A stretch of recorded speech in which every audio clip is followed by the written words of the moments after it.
Making the midwife possible. There are two organizations that I have chosen to talk about and to support here in Utah. The first one is the Utah Midwives Organization. What they do is that they preserve the unique legacy of Utah midwifery, investing in learning, building a culture of community, and they promote professional relationships of trust and respect. The Utah Midwives Organization is something that is for midwives as well as student midwives in the state of Utah.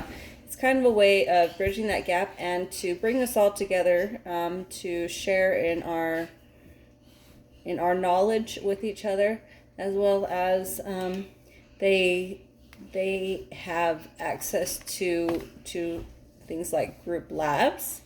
They send out newsletters kind of talking about what's going on in our communities as far as midwifery care. They offer peer review support. They have a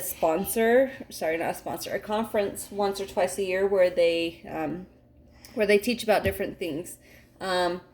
This is a wonderful opportunity that also goes with my other organization that I chose to support.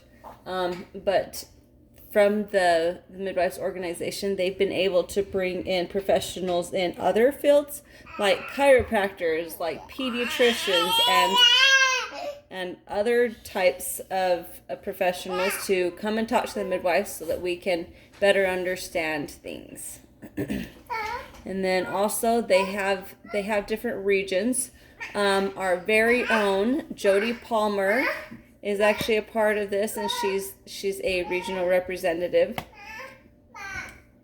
The second one is the UWINC, the Utah Women and Newborn Quality Collaborative. This is for out-of-hospital birth committees.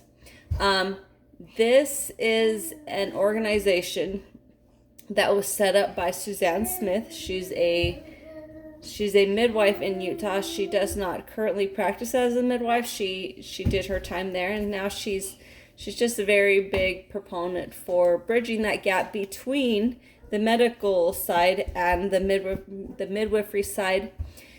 So people that are part of this collaborative are OBs, MFM specialists, midwives of all kinds, neonatologists and pediatricians, nurses, head administrators, EMS personnel, public health and data personnel. So it's been almost primarily through UWINC that midwives in Utah have been able to do, but what midwives in Utah have been able to do. Once upon a time, we weren't able to get birth certificates, that we weren't able to file them.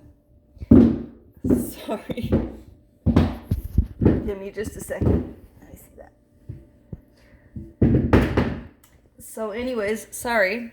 Through her, we've been able to do birth certificates. We've been able to be trained on CCHD, and it's just been very smooth sailing, having the organizations that we have here in Utah.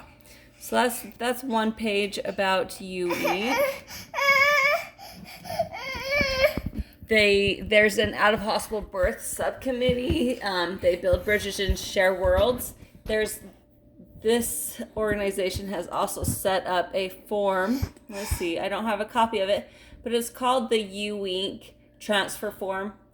And it's almost a universal document that we all can use, all of the out-of-hospital midwives. When we need to send a client in, we can hurry and fill it out and fax it over to the hospital so that it gives them the information that they need really, really fast and in a way that they understand it as well as how we understand it. And then also, because sometimes it doesn't run as smoothly, then on their website they have a feedback survey that midwives can go to and tell, how was your experience transferring to this hospital?